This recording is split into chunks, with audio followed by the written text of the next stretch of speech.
ടെക്സസിൻ്റെ താഴെയായിട്ട് വരും Mexico border cross ചെയ്യുന്നതിന് പല ബ്രിഡ്ജുകളും പല വഴികളും ഉണ്ട്. നമ്മൾ ഇന്ന് പോകുന്നത് പ്രോഗ്രസോ ഇൻ്റർനാഷണൽ ബ്രിഡ്ജാണ്. ധാരാളം പേര് വണ്ടി ഇട്ടിട്ട് നടന്നു പോവും. അവിടെ പോയിട്ട് അവിടെ ചെറിയ ചെറിയ റെസ്റ്റോറൻറ്റുകൾ ചെറിയ ചെറിയ മാർക്കറ്റുകളൊക്കെ ഷോപ്പിങ്ങിനൊക്കെ പോകും. അമേരിക്കയിലെ അപേക്ഷിച്ച് നോക്കുമ്പോൾ പ്രൈസ് കുറവാണ്. പിന്നെ ഞാൻ പറയും നമ്മുടെ നാട്ടിലെ തട്ടുകട എന്നൊക്കെ പറഞ്ഞ പോലെ നല്ല ഈ ഹോം മെയ്ഡ് ഫുഡൊക്കെ കിട്ടുന്ന നല്ല കൊച്ചു കടകളൊക്കെ ഉണ്ട്. അവിടെ പോകും. പിന്നെ അമേരിക്ക വിട്ടുപോകുക എന്നുള്ളൊരിത്, പിന്നെ ഒരു ഫണ്ണ്. പിന്നെ അവിടുന്ന് ആളുകൾ ഡേ പാസിൽ വരുന്നവരുണ്ട്.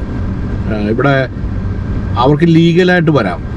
ഡേ പാസ് കൊടുത്തു കഴിഞ്ഞാൽ അവരിവിടെ വന്നിട്ട് അവർ ജോലി ചെയ്യും. പക്ഷെ അവർ തിരിച്ചു പോകണം. തിരിച്ചു പോയിട്ട് ആ ഡേ പാസ് ക്ലീനായിട്ട് യൂസ് ചെയ്ത് കഴിഞ്ഞാൽ കുഴപ്പമൊന്നുമില്ല. അപ്പോൾ അമേരിക്കയിൽ മറ്റേക്കാട്ടി കുറച്ച് പൈസ കൂടുതൽ കിട്ടും.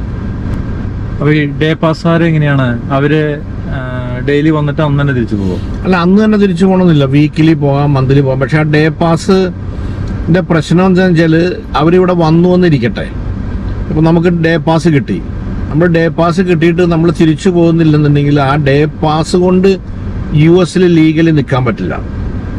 പിന്നെ അവർക്ക് അവരുടെ ഇല്ലീഗലായി ഡോക്യുമെന്റ്സ് ഇല്ല. പക്ഷെ അവർക്ക് ഈ മെക്കാലൻ ഭാഗത്തൊക്കെ ആളുകൾ തങ്ങും.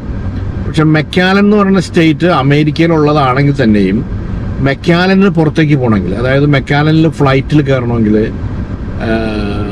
എയർപോർട്ടിൽ മറ്റേ ട്രെയിനിൽ കയറണമെങ്കിൽ, പബ്ലിക് ബസ്സിൽ കയറണമെങ്കിൽ, ഇപ്പം നമ്മൾ തന്നെ ഇവിടുന്ന് കാർ ഓടിച്ച് തിരിച്ചു പോകുമ്പോൾ ഇവിടുന്ന് 1 മണിക്കൂർ കഴിയുമ്പോൾ മെക്കാലനിൽ ഒരു ചെക്ക് പോയിന്റ് ഉണ്ട്.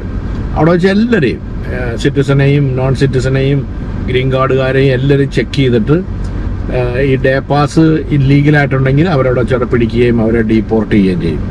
അതായത് ഒരു പ്രത്യേകത ഇവിടുന്ന് നടന്ന് നമുക്ക് തൊട്ടപ്പുറത്ത് ബോർഡർ ക്രോസ് ചെയ്യാം. ഇവിടെ തിരിച്ചു വരുമ്പോൾ നമ്മൾ പാസ്പോർട്ട് കാണിക്കണം.